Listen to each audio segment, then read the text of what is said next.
Hello, everyone. In today's video, I will be doing like a podcast slash interview with my grandpa. Yeah, have a good one. Okay. So let's just start off at the beginning. What was your first memory? My first memory Yeah, that you can remember now. that I can physically remember. Yeah. I was probably 4 years old. Now, see, my parents, I was born in Oakland, California. My parents, during World War II, my parents, my grandparents, and three of my uncles moved from Colorado to California to work in the shipyards, building military ships. And so while they were there, I was born in 1943. I don't remember any of it. I do have a scar over my left eye. Kind of odd because I love fish and I love ponds. They had a pond in the apartments where my parents lived, and I fell on that pond and cut my eye I think I can open. see it. You can still see it. Yeah, I can see it clearly. And so I don't remember it because I was probably 2 years old. But my first memory was in Colorado, in Greeley, Colorado. I was probably, I'm guessing 4. And we lived in a brick house that had a basement in it. I don't remember the house inside at all, but I remember being on the front porch of my tricycle and riding the tricycle off the front porch down about 5 steps to the cement. I do remember the backyard playing in it. There were little trees and stuff. That's about the first memory, other than my mother worked for a while. Well, she worked a lot, but I had a babysitter. And I remember it was this nice lady, and she let me do anything I wanted in that house. And I remember crawling around under their table because it had, the way it was built, I could crawl under one of the, not the leg, but a brace that held the leg. Yeah. Those are my earliest memories that I can come up with. And then after that, we moved to Evans, Colorado, and that's pretty much where my life started.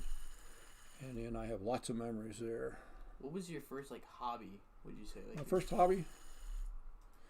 Well, where I lived in Evans, I didn't really have a hobby. I didn't have hobbies. We didn't have computers. I didn't have a radio. I didn't even have my own bedroom till I was about 10 years old. So there's a lot of things that I didn't have. Yeah. But like I've told you kids a million times, you don't miss what you don't have. Mm-mm. If something's taken away from you, it's bad. But if you've never had it to start with, you don't miss it. You just don't miss it. I guess my hobby would have been riding my bicycle anytime I wanted to or anytime I could. And we lived in a little town, dirt streets, no sidewalks. And the time was different. The street lights. You talk about the street lights. When the street lights came on, you had to go home, right? Well, a friend of mine, his dad, went around that night and had a big long pole and turned the street lights on. The breaker box is way up high. So you knew you were messed up if you saw his dad. Yeah, and I saw his dad. I knew it was time to come home. Sprint home. Yeah, and so we would get on our bikes and we'd go home. And then the next day, of course, he was always up early in the morning to shut them all off. But I remember that Walter Shorty Pickle. He'd go around, he'd turn the lights on. Well, I knew it was time to come home. And then in later years, they put up automatic lights. But I always had a bicycle. The first bicycle I had, my dad got from parts and pieces of others. Frankenstein bike. Yeah, put them together. In fact, it was a bigger bike. I don't know if you considered them 20 inches. I think it was a 24 inch. And I couldn't reach the pedals. And so he took the seat off, and he took a piece of canvas and sewed it where the seat used to be. And that was my seat. Well, and I couldn't start on it because my legs were too short. So our house, everything was irrigated in those days. And so they had manholes. And the manholes were about 1.5 feet above the ground. And we had lids on them. I'd get on the manhole, So you use it for leverage. and I'd push off, and away I'd go. Well, didn't have a chain guard. Every now and then I'd get my pant leg in a chain guard, and I'd coast to a stop and fall over until I could That sucks. to get How my many pant pants did you leg lose out. from that? Huh? How many pants were like ripped from that? Oh, yeah, a lot. The inside of my pant legs always look like crap on my right leg because I get it caught in the chain so much. And so then I learned, after I had that a while, I could run along beside it and push it real hard and then jump on it. Yeah. And sometimes you crashed and sometimes you didn't. For me, whenever I get into a bike, it usually I'd like somehow push too hard, so it would just kind of push the bike over instead of just pushing the pedal. Yeah, that happened too. But those are some of my earliest memories. And of course, they didn't have kindergarten in my school. It was first grade and on. And that was unique in those times because all through grade school, clear through graduation, I had the same, was probably 12 kids that I went to school with from the first grade to graduation. And did any of them ever like move out, or new ones ever come Some in? moved in, some moved out, but like I said, it was about, It was just the same group pretty much. yeah, but there though. was about 8 of them that I went from the beginning to the end, and we Do graduated. you still talk to I'm them? still in contact with 4 of them. One just passed away 2 months ago, so the unit's getting smaller as time goes on. I think, for me, for us and Jay, we've moved schools, what, 4 or 5 times now? I don't even know. Let me First, think. it was Whitman, You've Whitman, been at least 4 Stevenson, schools, 5 schools that I know. Patterson, Smith, Smith, then, and then now here. then here. So we've had 4 schools? I think 4 schools. I've taken you every one of them too. 5 schools now, yeah. Yeah, I think it's been 5. I miss Patterson because it was like on Wednesdays and Fridays we would get out early or something like that, and you'd come pick us up. We'd be Yeah. in evening choir. You'd come pick us up, and we'd go hang out with you for a bit. Yeah. Those were fun. That's why I want to go back to that time if I could. That was the best years.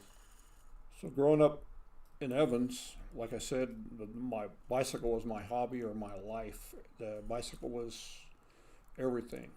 And you saw the first bought bicycle I ever had was Yeah. that Hawthorne in that picture. And I was about, what was that, 1956, I think it said on there. I was so proud of that thing. Had tanks on it, had a horn, had a light. Of course, all that stuff ends up getting broken and going away. Did you ever go mountain biking? No, they didn't even have such a thing. Really? You either had a 26-inch bike, a 24 inch, I think they were 24 inches. They didn't have the Stingrays, you didn't have the 20 inchers. As I recall, you just had the big old bike like I had, or my first one was just like a 24 inch that my dad put together from pieces that people gave him. And then, did you ever have to do like odd jobs with people, like go help someone with like their lawn or go fix their house or whatever? We had a elderly lady, Mrs. Settler, I think was her name. She was probably, when you're 10 years old, she seemed like she's 100. She was probably 75 or 80, and she lived alone across the street from us. Huh. And she would call my mom, and I'd go over to her house, and she'd give me some money and a list, and I'd ride my bike up to the store and buy her groceries for her and bring her back. And she'd always give me a hug like I was something. Yeah. We never really got to ever do stuff. I mean, we would help like Dad every now and then when we were younger with like carpet deliveries. I remember there was one lady in particular that we went to her house, and she like lived in this apartment building, and She kept calling you Nathan. yeah, she kept calling me Nathan. We were saying Mason. Is that what we did? She kept, oh, Nathan. Nope. Yeah. Finally, after a point, you kind of just like give up and accept You it. say, okay, yeah, that's This my is name. now. You're not going to change. Yeah, and then I had other odd little jobs. We had a big yard, and I had to mow the damn thing. And of course, in the beginning, I just had a push mower. Wow, it was terrible. But excuse me, folks. Then my dad bought a power mower, and I'd mow the 2 neighbors' yards for them, and they'd give me 50 cents or whatever. Yeah. How much?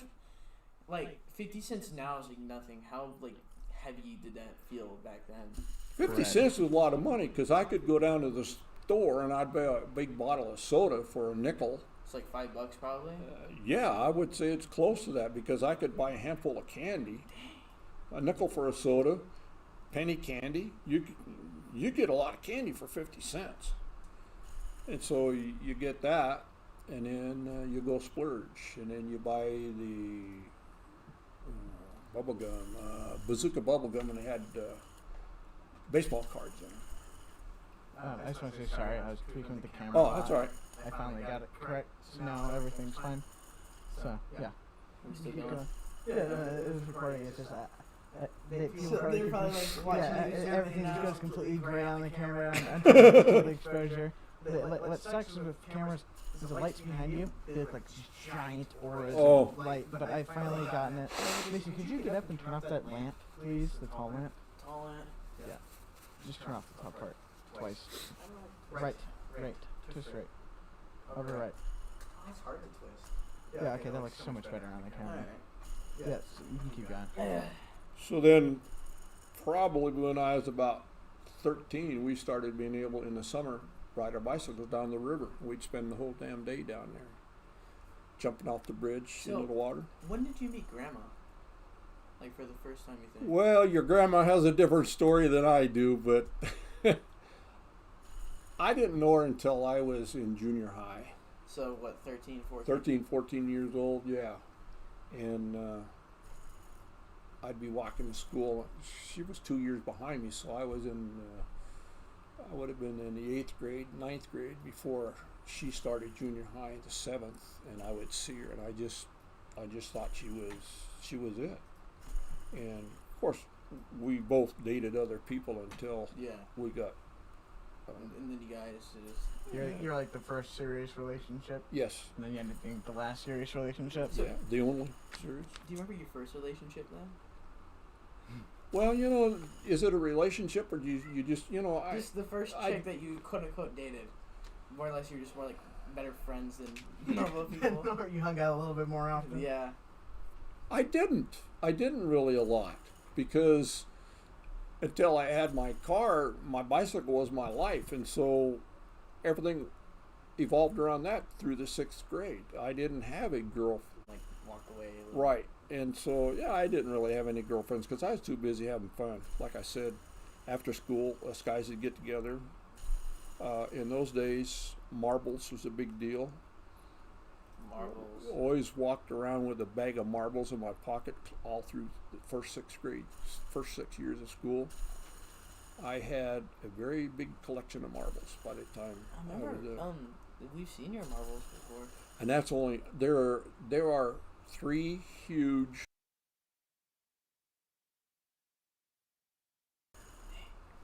We buried them so nobody'd steal them. Well, now I don't even know where they are. Are they at your house?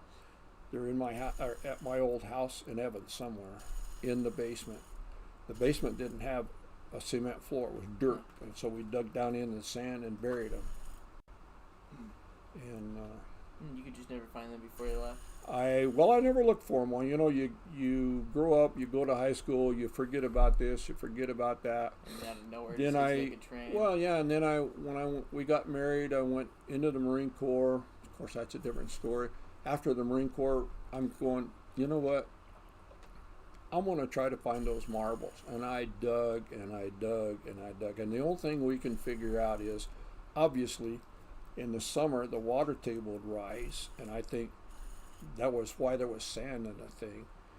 The water probably just rotted the cans. And then by me trying to dig, I never found one You marble. just threw the marbles around pretty much. Must have strewn them around because all I can imagine is the dirt and everything. yeah, because the little basement wasn't even as big as this part of the room right here, and it's dark. There's no light. Only light was a cellar door that shined down. So you'd really think you'd be able to find those marbles in there then? Well, I guess not. I guess not because I dug and dug, and I put probably 8 or 9, 5-gallon buckets of sand out on the sidewalk. Jesus. Never did find the marbles unless. Maybe someone stole them. Well, then I get into conspiracy. I had a sister. Oh no. She knew where they were. You think she maybe snatched them? I never really thought about it until right Ran to now. high hills? That's possible because I never found the marbles, and she stood there and Just let it We're go. gonna come to your house in a month, and you're just gonna have a bunch of like tacks or strings tied up to marble images, and your sister just trying to figure it out. Never found them. I had, and they were broken down to cat eyes and clearies and this and that. I think cat eyes are the coolest looking They ones. were Tiger cool. horn. I don't know. Yeah, tiger marbles.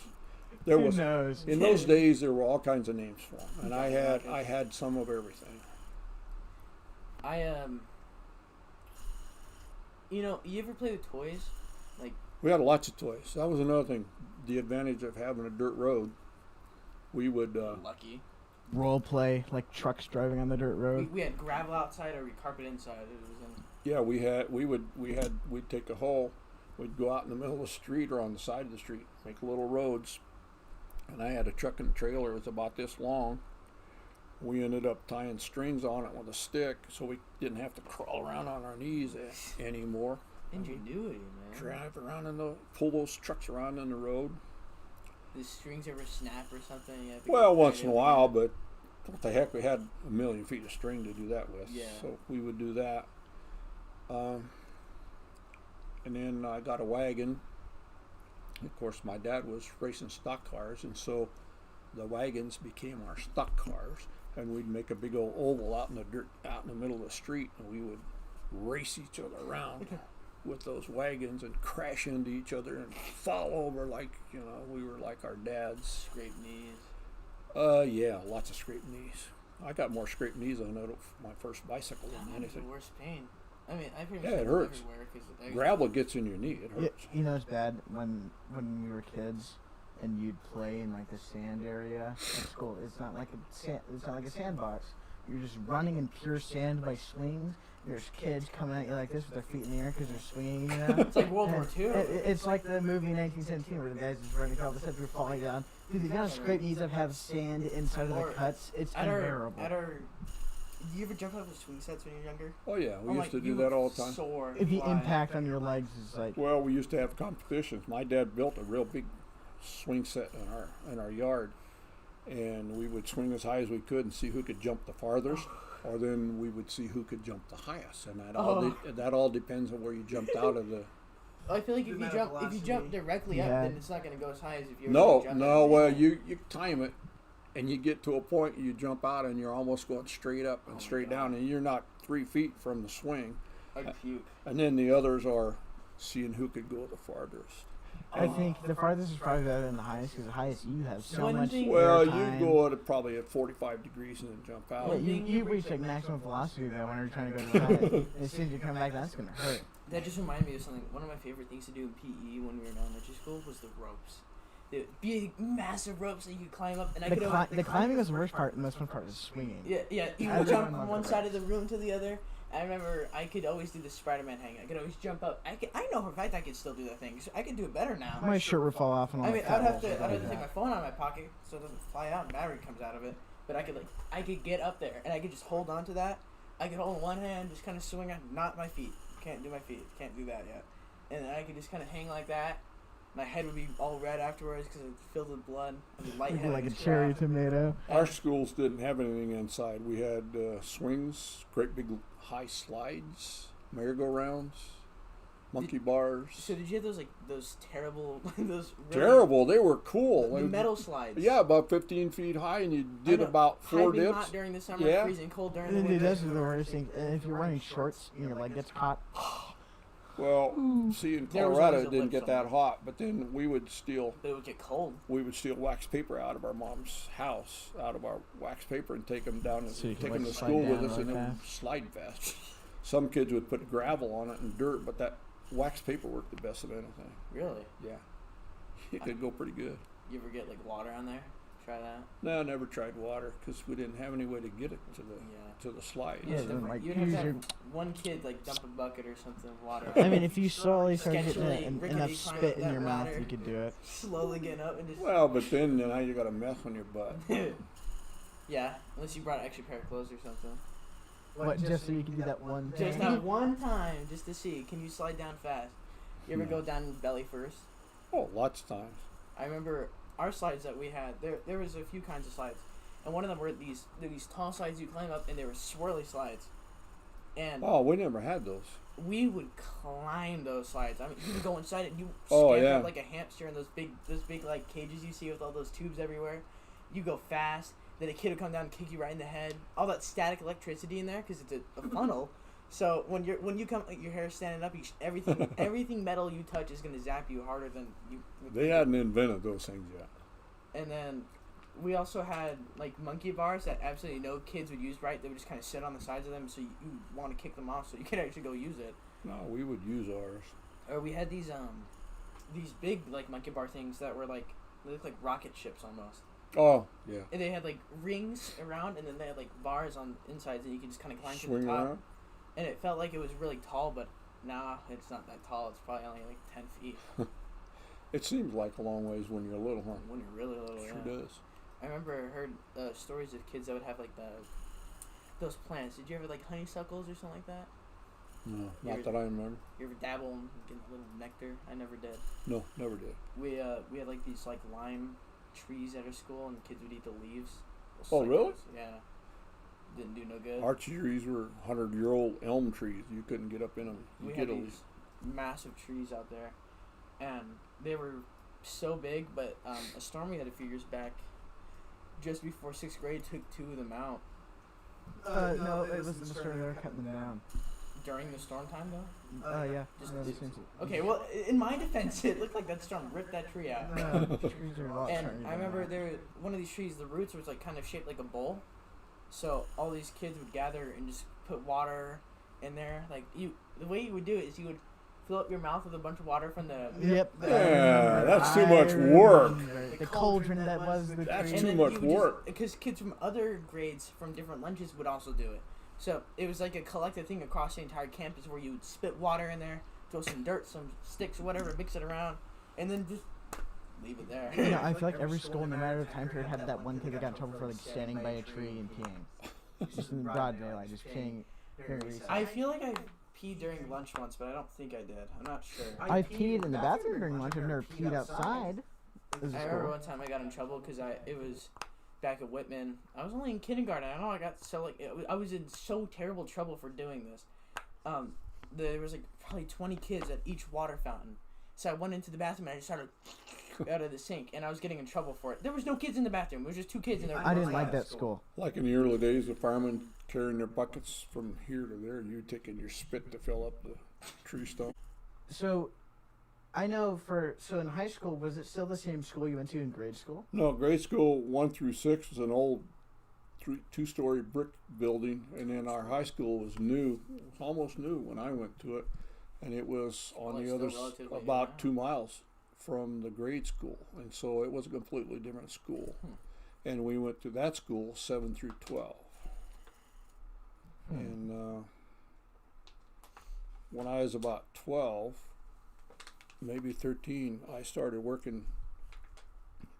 I had a little grocery store, and I would go down there after school. And of course, in those days, all the soda was in pop bottles and had every flavor there is. And I would go down there after school, and it had this little building out back, and I would sort all the bottles. When the 7-Up man came, all the 7-Up bottles were in his cartons, and he could take them away. And the Nesbitt guy had his, and we didn't have all the different flavors. The Coke guy, the So- Pepsi guy. Is that why you guys would call them? Like, I'm not sure if you do call it soda pop now. Is that why people call it that? It's because of the pop bottles you pop. Yeah, well, you couldn't pop them off because Yeah. you had to use an opener to get them off. They pop. I mean, if you're But a they would- madman, you could use No, it. well, yeah, everybody said that, but I never knew anybody. I'm scared to do that. I couldn't. Well, There's one guy that got to had an destroy your implant teeth because those bottles in those days really, or, like steel on there. yeah, they were steel. You didn't just rip them off through your teeth. There's this guy. You'd like to believe they could. He got a tooth implant just so he could pop bottles. That's cool. Maybe. But he's an alcoholic, Useless. so. Oh.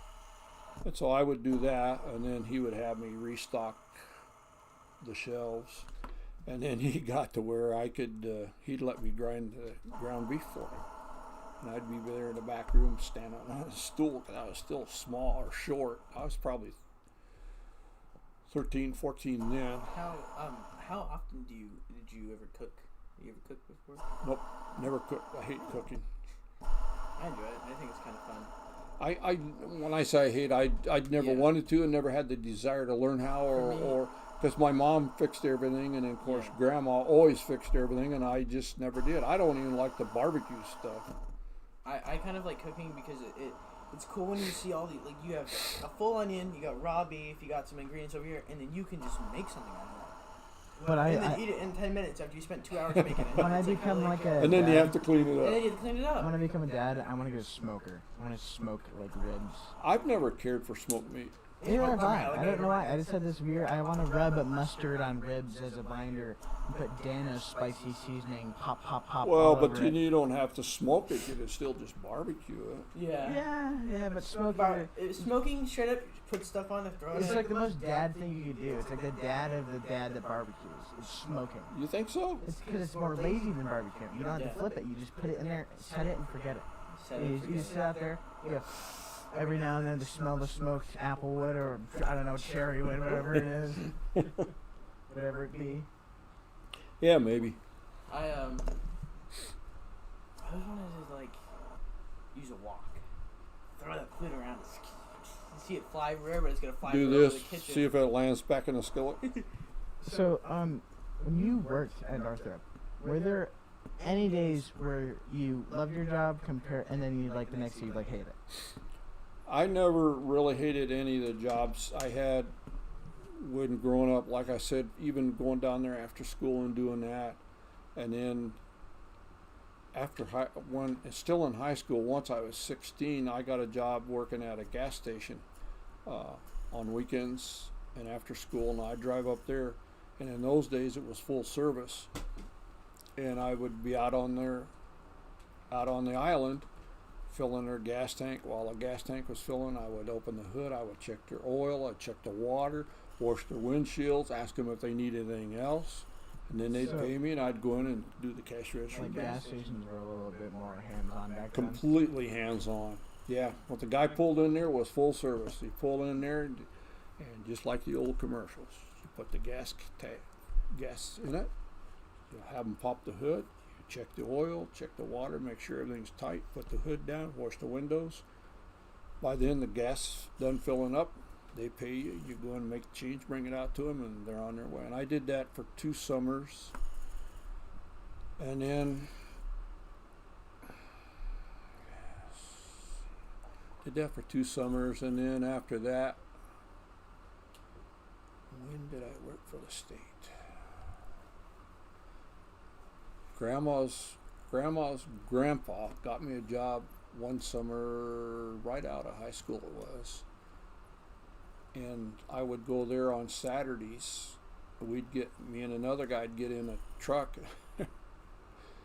start it out, and then we'd go along a certain route and pick up roadkill, throw them in the back of the truck.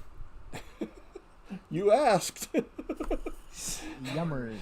And then bring them back and then throw them in a big dumpster. It's always like a terrible sight. It's just roadkill on the side of the road. Yeah, Because you know, you can't even tell what animal it is half the time. everything from raccoons to cats to dogs to, you know, I mean, they all look the same. they all look the same when they're run When they're over. pulp, it's pulp. And then There's a tire straight through. and you then can't I tell. did that, and then after that, then we would go along, and when they would mow the weeds along the highway, we would clean stuff up there. And then I got a job driving a sand truck for a while, and we would resurface roads. And before that, we would go out and we would fix fences. And we'd get up in the morning, get in this Suburban, and we'd go mend fences or put up new fences where they were torn down. And then I started driving a sand truck where they resurfaced the highways. And that was interesting because you would have to go, they called him Digger, and they had sand every few miles, and we'd go back, he'd fill our truck up, then you'd haul ass up to behind where the machine was. You'd have to turn around and you'd have to back up and look in the mirrors and hook onto the back of this thing, and the guy'd motion and it would hook, and then you'd kick the truck out of gear and start dumping the sand in, because in front of that was a tanker that had the oil in it, and that all mixed, and then it came out, and then our sand would go on the road, and then as soon as your truck was empty, he'd unhook you, move you, And then the whole time there's another truck coming right behind you about 5 miles an hour, backing up, just looking in the mirror. And I did that for a few weeks. And one of the guys got a mirror broken off, and he wasn't paying no attention. And they unhooked me, and I stopped to try to get out of the way, and he just backed right into me, crushed the front of the truck in, broke the windshield out. Did you close your eyes in time? I just closed my eyes and Let it happen. Just let it happen. Wasn't nothing. I honked the horn. Of course, you know, when you're backing up wide open, you don't hear nothing. You just, wah, and he just ran right into me full steam in reverse. It's just the slowest crash ever. Yeah, it was like, you know, you're living your life watching it happen. Can't do anything. You shoot the Look, I can't get in gear. Crash. So then they pulled me off the side of the road. Well, then they were going to fire me because I wrecked the truck. And then finally one of the bosses said, no, I was sitting on the side of the road. I saw it happen. And so we did that a while, and then the summer was over and that job was over. And then that's when I started working for Nesbitt's bottling company. And I worked there, I think, about a year. That was your first major job? That was my first real, if you would call it a job. I had a lot of little odd jobs, like I said, a gas station, and then driving in the summer for the truck and picking up roadkill and stuff like that. But working for the 7-Up company was my first real job, regular job.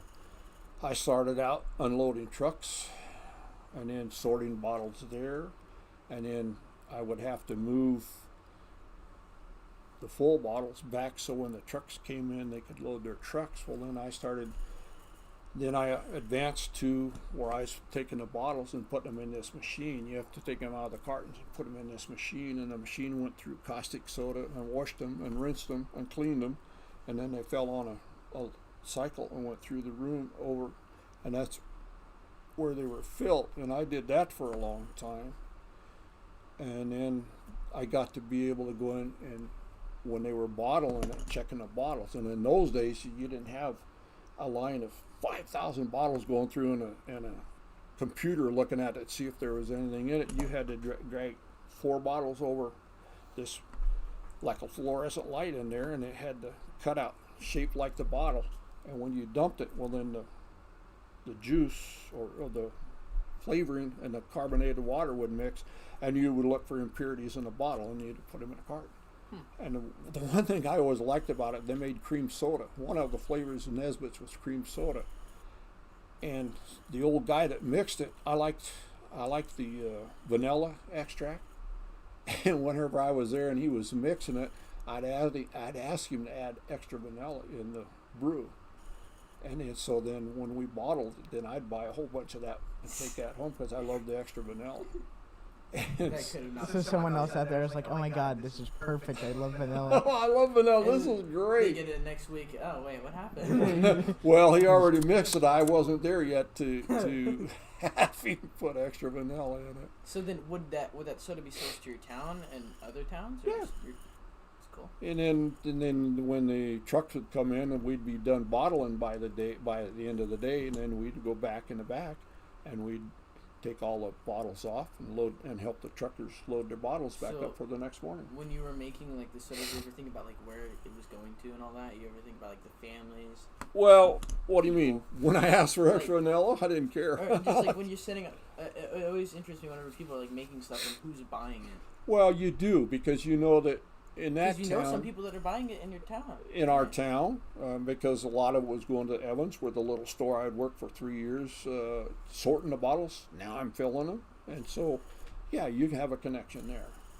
And then I think that's when I finally decided to go in the Marine Corps, because I worked there a year, and 3 of my friends had joined. They were a year behind me. And they joined the Marine Corps, and they said, well, why don't you go with us? And I'm like, the job ain't paying, we're worth a damn. And so we went down, we talked to the recruiter, and boot camp's a little tough, but when you get out of there, it's an 8-hour day job, right? Did he lie to you? So full of shit. Anyway, so we went, and in 1962, went into the Marine Corps.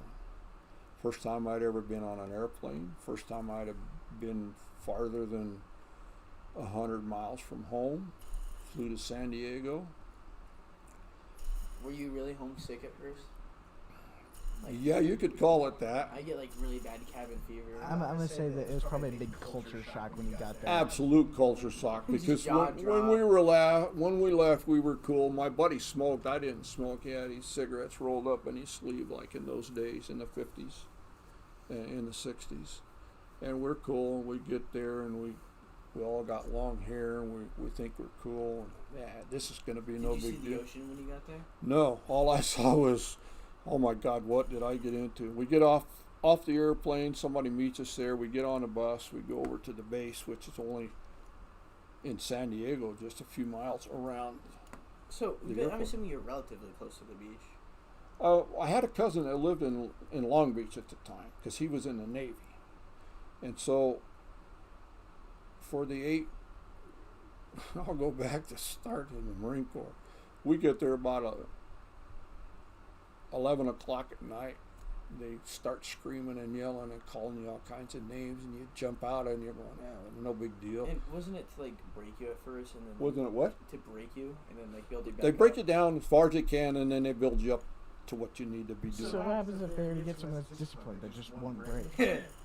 One what? Like say someone's already disciplined because like working on a farm with like their mean dad or something. What do they do then? Well, They just accept the it. worst part of it, no, you pay dearly for it. And then what they also make you do is, if somebody does something bad, you all pay for it. Yeah. So like, but if there was a guy that already like was pretty much ready for it, though, like that. There wasn't anybody that I landed there was ready for what we were going to do, because after they did that, they started screaming at you. And I remember my pal had his cigarettes rolled up in his sleeve, and the drill instructor came on, knocked them out of his. Stand straight, you maggot! You're lower than whale shit in the bottom of the ocean. And there it started. So we get on the bus. We go onto the base.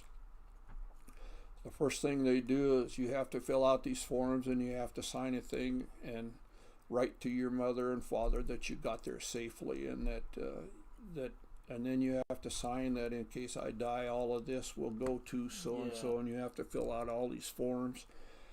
And then Do you ever they get like that sick feeling in your stomach? oh yeah, I had it was like a nail hole into my stomach. I was thinking, what did I do? And then they go in there and like, I'm screwed now. Well, they cut all your hair off, and they go in there, get over here, maggot, sit up in that chair. because at that point you're pretty much just knee deep in elephant poop. There's no way you're getting just out like, of that. you ain't getting out of this. And then after you get your haircuts, then you go down this line.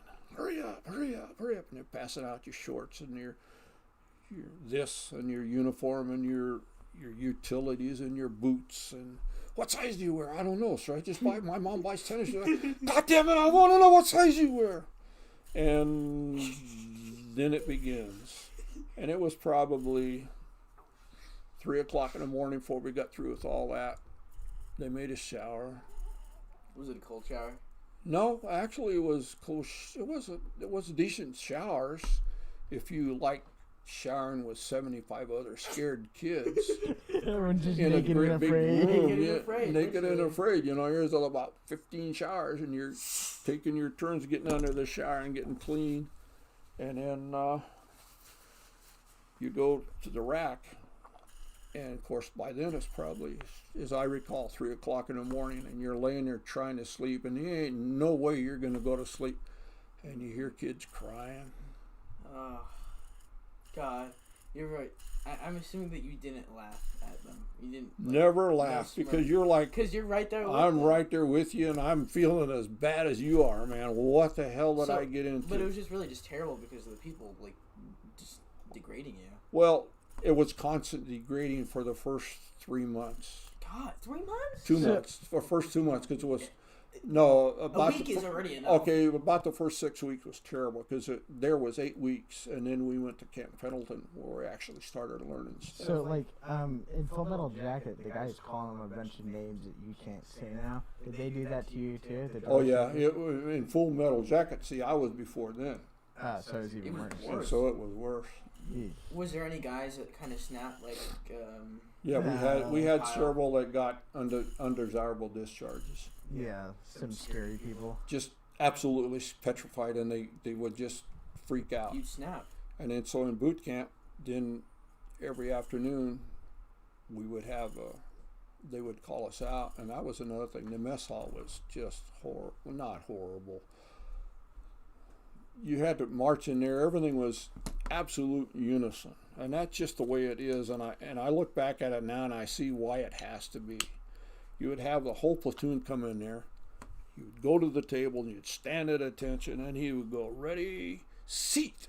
And if every ass didn't hit the bench the exact same way, they'd make you get up and do it again. So like when you have to march like at the exact Everything time, was a march at attention. were you ever the guy that messed up, or did you just like? I really tried not to, because I didn't want to make the rest of the platoon pay for it. Yeah, because then they're all like a full metal jacket. They all hit you. So Was it really Well- terrible? Now that I look at it, no. But how? At the time, the first 2 weeks, I'm going, why did I ever listen to these buttheads? You Why pieces of did crap I- signed me up yeah. to this. You wrote me into this. you're like the Marine Corps, man. I haven't been out of state ever. Okay, this sounds You know, fun. You yeah, get there. and then the whole time you're going, Fight if for my I ever country. get home, I'm going to go kill a recruiting officer. I want to go kill them in their sleep. He will not wake up. And of course, like I told you, the airport was right next to the Marine Corps base. And so every airplane that was leaving, I knew was going back to Denver, Colorado. It's like, You're wish you just were on like- I that wish I plane. was on that airplane, because I'm out here with a sand bucket doing this with a half a bucket full of sand in each hand. You're But like 80 so pound did you rucksack. get like buff from it though? Like ripped? Yeah, well, I went in, I weighed 142 pounds. When I came home, I was 185, and Dang. I had actual muscles. Did you go in like kind of skinny? Like Yeah, lanky? I was skinny. Like I was telling you kids before, through grade school, I had to wear suspenders. I was such a skinny little kid. And then in junior high, I got a little meat on me, but I was still a skinny kid. No And then, gyms to hit then. I mean, I guess though you weren't eating like pizza weekly, you know. no, we Yeah. ate what our parents made. like And stews.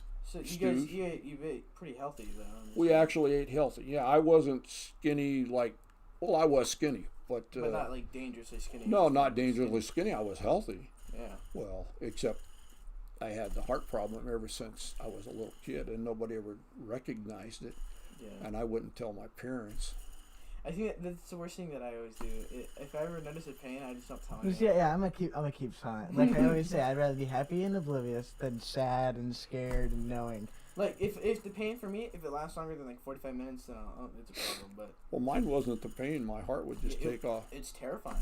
and you don't know why, and you just figure it's normal, and I'd have to stop and sit down and hold my breath, and then my heart would go back Yeah. into Just normal. so your heart would stop And pumping. yeah, and I just figured, well, I For mean, me- that's just the way it is. For my issue, it's always been my lazy eye. That was like my big thing. Well, see, but I thought it was normal. Technology- I thought everyone could, well, yeah, I you're didn't right. see it in the mirror. I couldn't really see Yeah. it in the mirror. Yeah, because when you look at your eyes, it looks normal. Because I would see double, and I just thought it was normal for people to be able to like. I can unfocus see their double eyes. if I look at you and then I focus behind you at the wall. But I That's what makes it could, double. I can do it on command, and I've been trying to hold it. It's just when I get really tired that it like activates, and I just gotta go to bed at that point. But if I just have my one eye open, then since I'm actually focusing on it, then there's no way it can drift off because the other one's closed right now. So. I'll tell you a funny little story.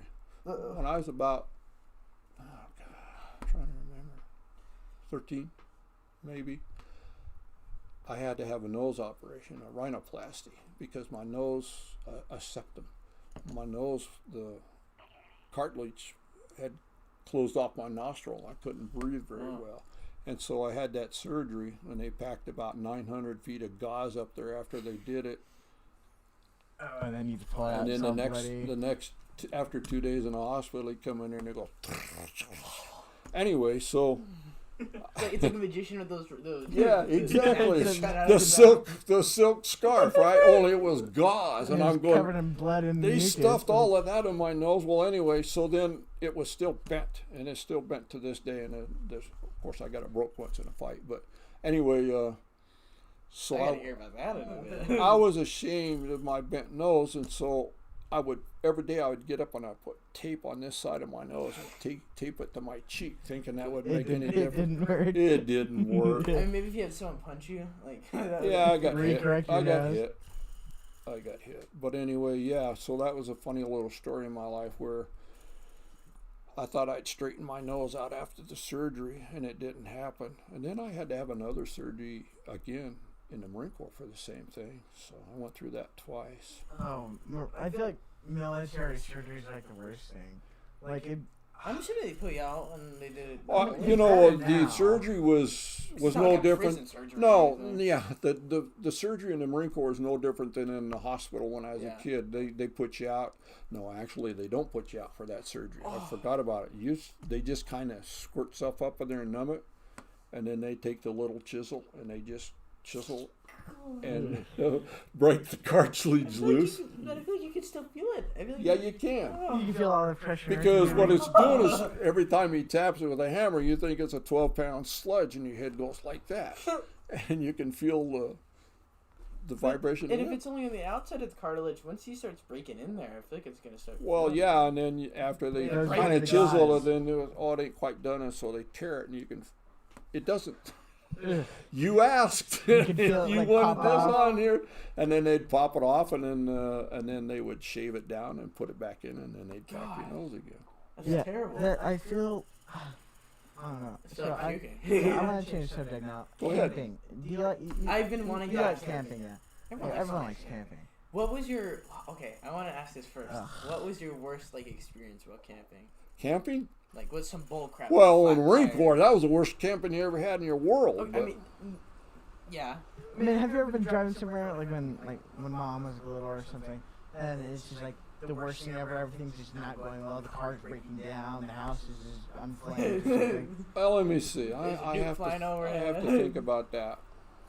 Or you ever wake up on a family trip and you're really just not Well, in a good mood? With, Mad at no, with everyone. all the camping we had when your mom and your aunt and your uncle were kids, we always enjoyed it. We went where where they So would even enjoy if it. there was bull crap, you would still just Well, go. no, You would make I guess because when you were camping, you were a parent. For some reason, I always forget that you didn't get out very much. I mean, I guess you were kind of camping where you live. No, Cause you your guys town would was, go every weekend, weren't? No, We I- went when a you was lot. like a kid, like when you were a kid. When I was a kid, that was the thing. That was another thing. We talk about going to the river all the time. When I was a kid, we were probably 14 years old, and our parents would let us go down there and stay in the river overnight. No. Yeah, Yeah, you hear something Wasn't it like flopping a around the snake water. in the river once or something like that? yeah. We saw a lot of snakes in the river, and you just avoid them. So, do But- you hate snakes at all? 'Cause I genuinely. I don't like snakes, I- but I can deal with them. But anyway, they're kind of cool. the snake you're probably talking about was, we had this island. It was our island, and our dad, my dad, had a radiator shop, and so we would take inner tubes, and we had gunny sacks, and we would stuff the inner tube in the gunny sack and then blow it up, and it would make like a little bitty float, and then we would put our clothes in plastic bags, and we'd float. We would go down the river to our island. Well, then, when we were 14, we all had 22s and shotguns, and so. Lucky you guys. Yeah, and so we would take that down, just like your Uncle Robin would do it here. And so we saw the river would turn like this. Well, and on the outside of the riverbank, wood and stuff would pile up when the Yeah. rivers are full, and we see this snake up there. And it's like, let's shoot that damn snake, right? God. Well, we start shooting at it. Well, the snake jumped in the river, and what does he do? He comes for you. He's swimming straight at us. And we're like, and he just went between us. He wasn't after us. He was just trying to get away. So, do you think it was like a water moccasin or something? There was a water moccasin. Those things are scary. But we Aren't they never. insanely poisonous? Yeah. They are poisonous. Venomous. We never got. Sorry. We never got bit by them. And then we would camp overnight on that island, So, build our little fire. did you ever go hunting? Yeah, I've been hunting there since I was 10 years old. Do you like hunting? I did at the time. Like I You have to be kind of. I feel like you have to be physically adept to do hunting because as soon as an animal starts running, Oh. Well, if you're like me. but then see when or you it comes after you. That's when you the scary grow up thing. and everybody hunts, that just becomes normal. Yeah. And so my dad would take me duck hunting. We went pheasant hunting. We went rabbit Did you hunting. ever like eat the ducks? I didn't like duck. What does it taste It's like? greasy. Greasy. It's It's not, like I don't mean like pizza not from, like, greasy. Peter Piper. Well, it's oily. It's It's fatty chicken. and it's almost all dark meat, and I don't like dark meat. But pheasant is good. We would get a pheasant and bring it home, and Mom would fix that, and pheasant was good. Rabbit was good. If you only brought home the cottontails. So the rabbits, Nothing what else. do they taste like? Rabbit is good because you only eat the breasts and the hind legs. Is it better than chicken? As Well, good as chicken? when you catch them in the wild, and they're just fed on the wild. I thought rabbit was good. So does rabbit taste like close to anything, or is it just like rabbit? You know, everybody makes a joke. It tastes like chicken. Rabbit and chicken are kind of similar. I guess But it's is just it like is it animal. rabbit a bit more gamey, creamy? A little savory? gamey, but I could like that. Now Gamey doesn't bother me though. No. I used to go deer hunting with my dad. Now I never shot a deer because I was too young, Yeah. and I just went with him to be going hunting with him, and I never liked deer meat, and everybody had deer, and they'd say, "Come over to our house." People love venison for some reason. Yeah, I have a way to fix it. You won't even know it's deer meat. And I said, you could put that in anything, and I'd know what it was. You could put like a little piece in a burger. And Like it'd be good. I always want to try bison because it's like it's Bison apparently sounds Bison is not too bad, and I didn't have until we were out here. people are saying that it's like the least gamey wild meat out there because they're not like. Yeah, but then running again, constantly. bison isn't wild anymore. True. Isn't sheep supposedly the least gamey meat? You ever have sheep? Lamb. Lamb. I've had lamb. I've never eaten mutton or sheep. Is it gamey? Lamb, no, lamb is good because lamb is raised in corn fed So and is it kind of like it's like kind of with up there with like cow and pig and all that? Like it's yeah, because when you eat lamb, it's white meat, and I like white meat, and it tastes good. It's So is it like if it was a chicken? the texture is different. Is it like a chicken mixed with a cow almost? Or is it chicken? No, mixed they with pig? all really have their own separate flavor. I don't know. People say it tastes like chicken. That's like they say rattlesnake tastes like chicken. That well, just tastes like skin and bones. that's what it's just I think that's just jerky. a thing. It's That, just because chicken's kind of blanded already. I think maybe it's a textural thing. People are it blinded is by texture. It is most of it is texture. I'm Now, not a big texture guy. but that's just because deer chickens, meat they're just was running always around. terrible to me. And then we even one of my cousin's aunts, which would be like I don't even know what she would be to me. Not related. Oh, come on over. We're gonna have spaghetti with venison, and you won't even know the difference. And I'm Liar. like, holy That Christ! sounds bad. Why already. did you ruin that spaghetti with deer meat? The poor tomato sauce. You know, there's a few animals that I'm scared of, and one of them is. What do you mean moose. scared of? Scared of? Terrified. Oh my god. Oh, as a live animal? Live animal, yeah. Like a grizzly bear. Absolutely terrifying. I would never want to go near one. They're cool, really cool, but In the zoo? Yeah, but even in the zoo, I feel like they'll just like freak out and go after me. And then I am also absolutely terrified of moose. Moose are mean. They Scary. can take your I ass want down. to share. Their only natural predators are freaking orca. So Now, how's the orca going to get a 'Cause, moose? Because they moose can go swim in 25 water. meters down. Well, but the moose are usually in fresh water, aren't they? I don't. When I they, guess they can go. Well, to I mean, swamp can't water. orcas go in freshwater as well because they have blowholes? Do they not have blow? They have blowholes. They have blowholes, Yeah, and they so- probably can. But like in Alaska, the moose are inland mostly. Yeah, I bet I somehow get out into the ocean. And Well, I'm sure they can because there is ocean because there too. I mean, obviously bears would be another. So, predator like, for them, that camping trip with the strawberry. I don't think anyone has heard this part. Of course, I told everyone about how I was kindling the flame that is the noisemaker, trying to keep it alive and warm so the batteries wouldn't freeze. But the other part I didn't tell you about was the silence. When the Silence is noisemakers scary. went out, and you could hear all the little critters walking around the campsite, the fear. I in the bed. silence. I love Chachi and Robin, but the bed that I was given was a foam. It was just a Like- patio chair, It was pretty a much. foam Like a mat, patio chair like thing. that thick. And I'm sitting on this thing, and I'm like, this is okay. I mean, I had a sleeping bag in, but I was freezing cold, shivering. I was just watching phones. My phone died. I was like, well, I don't have any more videos to watch. Yeah, I was like halfway. So I just put it in my blanket next to me, just trying anything to keep me warm. And I went to bed, and I wake up like that, just tired because I'm waking up in the middle of the night. No noise maker. And this is what I told everyone. I was hearing auditory hallucinations. First time that's ever happened to me. And it was Mason talking and Chachi talking as well. And they were talking to each other. I don't even know what they were saying. When you're tired, you can hear. You hear more voices, and you know the voices, but you don't know what they're saying. Yeah. Been there, done that. It was weird. And I remember as soon as I went Chachi, silence erupted. Nothing. Zero noise. No nothing. Walking over wind. You mean Chachi? No, I went Chachi. It was a few years ago. Okay. And it was like the weirdest moment of my life, just hearing the voices. Was that like the most scared you've ever felt? You think? One of the most scary. For me, it was so weird. I've never heard silence happen that fast.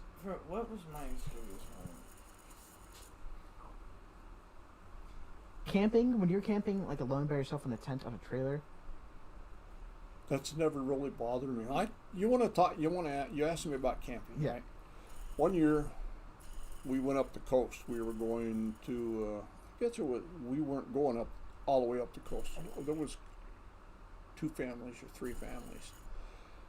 We pulled into this campground near Morro Bay. And all the camping tables were taken, and there was tents, and there was this, and there was that, and up on the side of this hill, I'm going, let's go up there. There's 3 or 4 empty tables up there.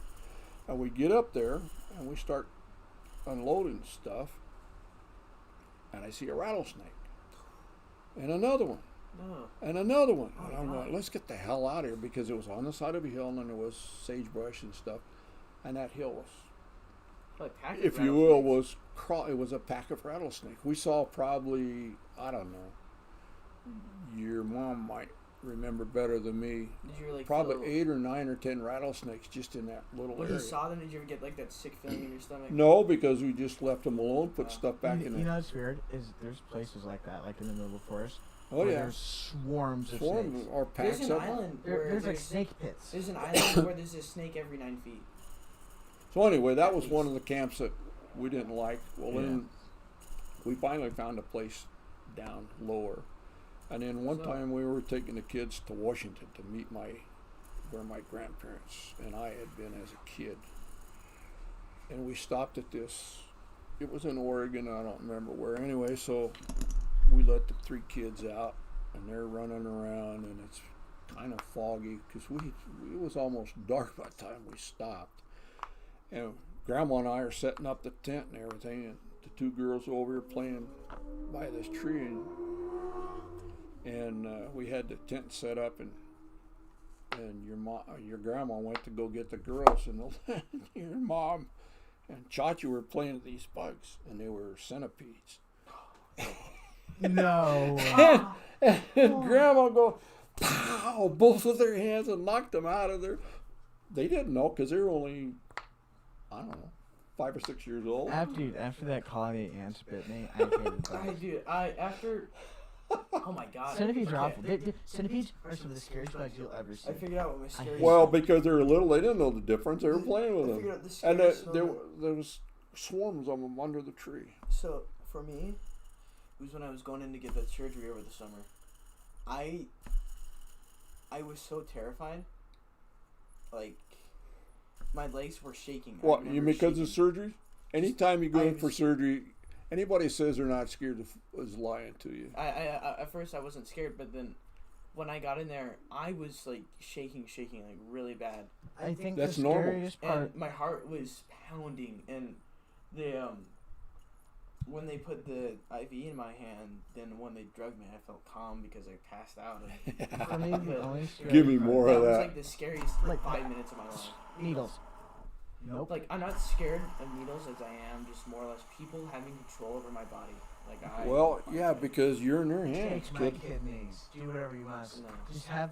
I can't needle. I can't do IV The knockout. only I reason have to have gas. I really just don't want to get that eye surgery because I'm scared that someone's going to screw up my eye. and I won't be able to. Not in this day and age. I know. wouldn't. That wouldn't be my fear. Think about your Aunt Chachi did it Yeah. when she was 4 years old, But 5 years old. dude, accidents happen. Look how long ago that was. Like, what would you say was your scariest moment though? In hospitals? No, just in general, like spooky, scary, terrifying. Well, you had that moment where you had to go to the hospital because Yeah, well, that was scary because they told me I had cancer and I was probably not going to live. Yeah. But it turned out to be Perforated colon.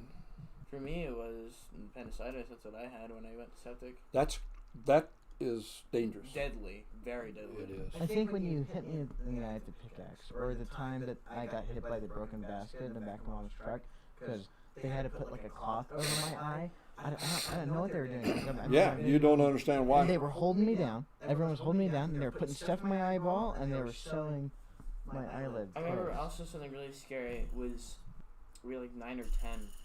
I was running through Chachi's house just full speed because what we would do is at the bottom of her basement stairs we would fill it up with pillows and blankets and You jump in? leap off the stairs in my underwear and there. And I was doing that and Kona grabbed me right by my side and just held on to me for Wow. a bit and then Chachi had to get him off. So did he bite you strong? I think that's where the scar came Yeah, from. because he wasn't about to let go of So I me. got He didn't know what you scars. were So doing. was it like a strong bite or was it like a grab? If I could show you, Probably a grab He because didn't- if it he was a didn't- strong bite, he'd have drawn he a lot of didn't sink blood. his teeth in. Yeah. I mean like, hard. Yeah, he'd have drawn a lot of blood if it was a strong I would bite. die probably. Honestly. So I wonder why he grabbed you. Because I was running. Like a librarian that's mad Like- at Yeah, everything. no running in the house, you little fool. Yeah. I don't know what it was. I don't know what he thought of. At first, You when I might have was younger- startled him. At first, when I was younger, I was like, "Oh, he's saving me." He thought I was gonna hurt myself jumping up. No, no. He may have been asleep and you scared him. It's hard to say. I would have thought he would have barked. Like that's. I love Kona, but ever since then, I was always kind of scared of him. I didn't know what to bite. He bit me in my eye one time. I It's think like that's- my eyes. I Why, think- everything goes for my I think eyes. that's kind of my fear of dogs came from is because he bit me. I don't like dogs. I don't like birds either. No, you didn't like dogs before that. I don't like birds at all. No one I'm likes birds. absolutely Dude. terrified of I, birds. I'm always scared of stuff on They my eye. have no thoughts behind those eyes. They just peck you. Just peck you. I would rather lose a finger than an eyeball. My pinky. Well, yeah. Because if you lose one eye, you I'd lose rather depth I'd perception. rather lose 3 fingers than an Because yeah, eye. if you only have one this eye, finger, it's really this hard finger, to tell. and this finger, and I can live You know? like that. Like one eye, and when you don't think about losing that perception until you lose it. Like I Yeah. it's weird. Because when you have everything is just bigger, you can't tell. See? Well, the biggest problem with losing an eye is your depth perception. Yeah. That's like the only problem. That's not the only problem. You also lose like Half of your Well, vision. you do like because 50 degrees. of here a vision. while back I was in Firehouse Subs going to get something to eat, and I was waiting in line for my next to be the next one to order, and this guy was over here, and he just walks up there and starts ordering. I went, "What an asshole!"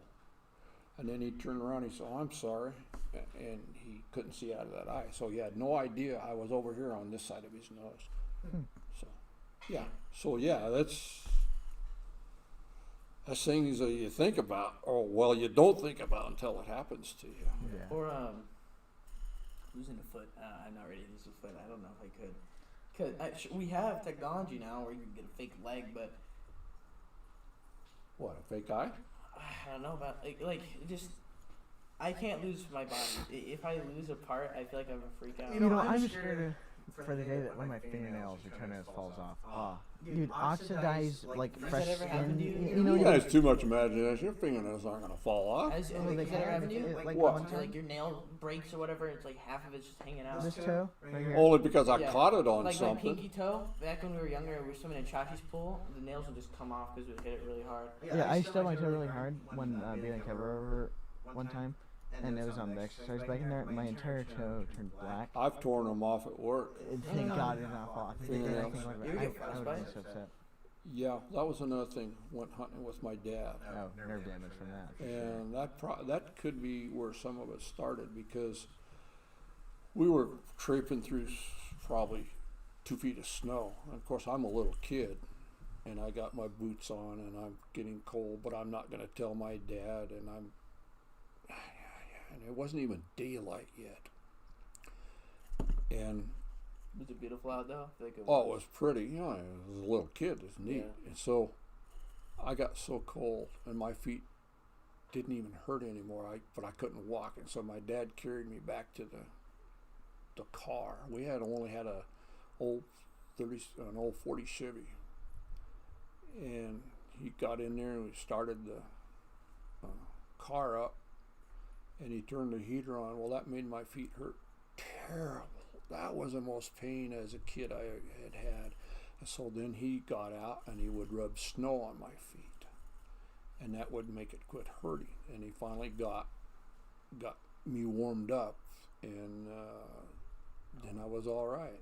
But that was painful. I'm gonna say that bundled with that medicine you had to take, that probably caused a lot. That could be, because I had ever since then, I had when my feet got cold, they would hurt, and it really kind of started. For me, sometimes whenever I'm in the shower, and if I had cold feet before I got into the shower, the hot water it hurts so hot much. water makes it worse. I feel like I was gonna sing a It symphony does. every time. You literally need to use like blankets or something. Yeah, to what I start have warming to up. do is kind of like have my feet away from the water, like kind of stand weirdly so that they don't get hot until they like the steam kind of collects on them and heats them up. Because my feet and hands get pretty cold. When he started rubbing my feet and putting it in front of the heater, that would really hurt. And like when you think about it though, it's like when people put hot water on like a frozen window and it just breaks. Like that's what it's doing to your nerves. It could, yeah. And that's just not good to do, I don't think. But frostbite scares me, or frost nip right before frostbite. If you get frost nip, you know you have to like stop doing whatever you're doing. Now my feet never turned black like you see the mountain climbers and Or all have to that. cut off their You know, legs. but that was a different deal. Yeah. Like I always want to go camping in the snow, but then there's a level of thing frostbite. I don't know. I don't ever want to go camping. Frostbite is not worth Or like I want to go camping where there's like small amounts of snow up there. like patches. I Well, like, so you can come home at night, yeah. so just so I can look at the snow. I like snow. I like the color of it, but I know for a fact if I were to live in a state with snow, oh my god, I would get so tired of it. I'd have had my share of snow. Here's one thing I never liked about living in Colorado when it snowed. The snow is beautiful, right? But now all the plants are dead. All the trees are dead. It's almost like living in a black and white world. Yeah. And then the roads get dirty. The snow is nasty looking because they put coal and different stuff on it. And, you know, they use coal and sand in those days and salt. And, you know, and then, yeah, like, it's like living in a black and white world. I'm not sure how often I get to like New York with snow. It's really nice, like New York City. When you see, because it can add a little bit of like life to a city.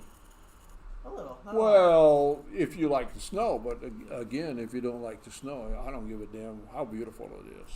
You don't like the snow. I remember I watched this video of this guy. I think he was in Colorado, like the high desert area, and he had this beautiful tent. And it was just this giant canvas tent with a wood stove and like this big old smokestack, and he had carpets everywhere, and his dog with him. And it's one of the most enjoyable videos I've ever watched. Now I can't find it anywhere, but I would love to do camping like that. It was almost glamping in a way, but it was like snowing outside, like so thick you couldn't see. And it was, Yeah, but he had a wood burning stove in the middle of it, didn't he? One of the most beautiful things I've ever seen, and I can't help but feel like that's probably like one of his favorite moments in his life, you know. But he stayed there for like 2 months or something like that, just in the cold. I was like, okay. There was a guy. So I watched this video. It was 49 minutes, and it was one of my favorite YouTube videos I watched. It was a few days ago, or no, yesterday actually, and it was called "Fear of Cold." And there was this guy just talking about stories that have happened about people in the cold and all that. Like, there was this guy that went on an expedition in the cold to do research in like Antarctica or something like that, and everything was going perfect at first, but then when he went outside, his door locked shut because of how cold it was. But he remembered froze shut. He had a shovel, so he had to break back into it. And then one day he started noticing he was feeling really depressed, like abnormally depressed, and he was feeling more tired and lightheaded. And then it turns out his stove that he had on in his house or his little cabin wasn't ventilating properly. So he would have to either die from carbon monoxide poisoning or turn off his only source of heat. Yeah. And after a while, his Morse code messages to the people started getting more rampant and just not making sense. Because he was at least turning the heat on to try to stay alive. And so he was going crazy because it was just slowly feeding him carbon dioxide, just enough to make him go loopy. And he was finally saved, and he was able to survive that. But he says the worst thing about it, no, that's a different guy. There was another guy that like lived out by these houses, up north somewhere, and he just wanted to live like a hermit. So he lived at this camp, and it was a really cold area. I forget where it was, and it would get really bad snowfall. And he was so scared about being caught, he never once had a fire. So he would have to just take in the cold. And he did that for 27 years, just out there in the forest. And he would steal from people's houses and like stores and all that. And the only interaction he ever had with another human in that time was someone went, ah! Like a hiker went, ah, when they saw him because they got scared. That was the only interaction he had with another person. And he No just way stayed I'd up ever there. want to be a hermit. And he said the best and worst part about it, it wasn't the quietness, it wasn't the cold, it was the stillness of everything. Just nothing moving. And it was mainly during the winter that it would happen, where it was just, The silence is great when you go up for the it weekend, was kind of dead almost. and you just, the little breeze and the trees are moving, and you can hear them. And it's just still. That's the it's most peaceful. just calm. Or what I've always liked to be is by a stream with the noise or a waterfall. Yeah. To me, that's better than the silence. I think one of the tribute things I've ever heard about was this person talking about how they were sent to like a juvenile like psych ward for no reason, like from their school, because they got in trouble a bunch, and day by day they kept going more and more insane because they were locked in this room, and they became to the point where they envisioned themselves in a forest, like a completely other forest, like everything was You real. try to place And- yourself out of where you are. And they couldn't do anything. And the way the food worked is, and you know how the doors have like little slits. For him, it would be a tree would open up a hole, it'd push a bark plate through with bark on the plate, and he'd have to eat the bark. And he thought it was bark because of how real it was. And then slowly over time, everything started becoming more and more normal. And then he finally, it got to the point where he could start seeing the bed, like little bits of the walls everywhere. Then it finally got back to reality. And sometimes whenever he'd close his eyes, like he even says it happens to him now, he'll start seeing the forest again. I'm getting chills thinking about it. And he'll start seeing the forest again, and he's to keep closing and opening his eyes until finally he snaps back to reality. And he says that was like his worst experience in his entire life. I can't imagine that. Your brain fabricating this thing so real that you can't even tell. Well, you can, I guess the word is kind of project yourself somewhere else. I have done that before. I did that when I was in the hospital. I was hurting so bad, and I didn't give a shit if tomorrow came or not. And I would think about stuff when I was a kid, and just to get that off of my mind, and think about, because I remember I was in one room at night, and to this day I still don't know. Well, your grandma tells me there's a lot of things I don't remember. But I'm laying there and it's dark and there's nobody around, and I kept hearing this snappy noise, and I still don't know what it was. And I thought somebody was shooting rubber bands and it was hitting the wall. So, were you able to see at all, or was it just your Couldn't eyes? see nothing. I'm Just laying your- there, I got tubes in my nose. Were you able to hear? I could hear it, but I couldn't move my head enough to see where it was coming from. It was dark, and I still don't know what it was. To this day, I don't. The only thing I can figure out is, you know how when they have the machines and it's breathing and it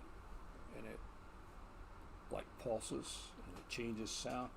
That's the only thing I can figure out. So, you were just trapped, pretty much. I was trapped. I couldn't move. I had tubes coming out of me. Do you think it kind of like changed your perspective on life once you got out of it? Yeah, that's why I've told you guys that sometimes I'm not worried about what may happen, because I've already gone through a lot of stuff You've already that gone through hell. was like you already kind of accept it. Because I remember one time I woke up and I thought they had tied my feet together, and what they had done, when you go in there and they're going to give you that much things, and that, you know, they cut me open, and my internals were laying on a table, they tell me, and they were cutting and sewing. Is then they put these things that squeeze your legs and keep you from whatever it does. I don't know. Dying. Yeah. And I thought they had tied my legs together, and I couldn't understand why. Well, I couldn't do anything about it. I couldn't move. You're just kind of irritated with pressure on your legs. Right. And the thing had dropped. I couldn't get the button to call the nurse. So just like, why in the world did they tie my legs? And I can't figure out. Well, that was my thing. I said, why would they tie my legs together? They think I'm going to get up and run out of here? Like, drop you off You the know, boat or your something like. your It's not like mind, you're in prison or your anything. mind is stupid. Yeah. So weird. It's like, thanks, guys. I feel like hospitals are some of the scariest places. They're the most terrifying thing for me. And they're so white. There's so much white in hospitals. It's so weird. There's no color to them. The ones you do have color are the scary places as well, because it's like, I feel like I'm in a dummy. Well, you know, some of the hospitals now are changing, and they have colors and different colors.